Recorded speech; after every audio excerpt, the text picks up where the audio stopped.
Isang DILG National Most Wanted Person na matagal nang nagtatago sa batas ang tuluyang naaresto ng mga tauhan ng Police Regional Office 5 sa isinagawang operasyon sa Barangay Poblacion, Rapu-Rapu, Albay nito lang may 11 araw ng Oktubre taong kasalukuyan.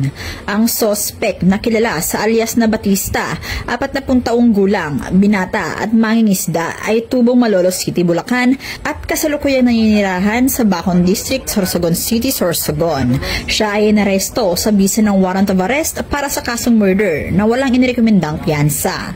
Ayon kay Police Colonel Noel D. Nunez, Provincial Director ng Albay Police Provincial Office, na ang matagumpay na operasyon ay naisakatuparan sa pamamagitan ng pinagsanib na puwersa ng Provincial Intelligence Unit Albay, Rapu-Rapu Municipal Police Station, Provincial Intelligence Team Albay, Regional Intelligence Unit 5, Regional Intelligence Division 5 at Regional Mobile Force Battalion 5. Nasa kustodiya na ngayon ng Rapu-Rapu MPS ang sospek para sa kaukulang dokumentasyon at disposisyon. Pinuri naman ni Pro 5 Director, Police Brigadier General Nestor C. Babagay Jr. ang mga operatiba sa kanilang walang humpay na dedikasyon at mahusay na operasyon na nagresulta sa pagkakaaresto sa sospek. Ipinahayag niya na ang tagumpay na ito ay malinaw na patunay ng epektibong pagpapatupad ng mga intelligence-driven at coordinated police operations ng Pro 5 sa buong rehiyon.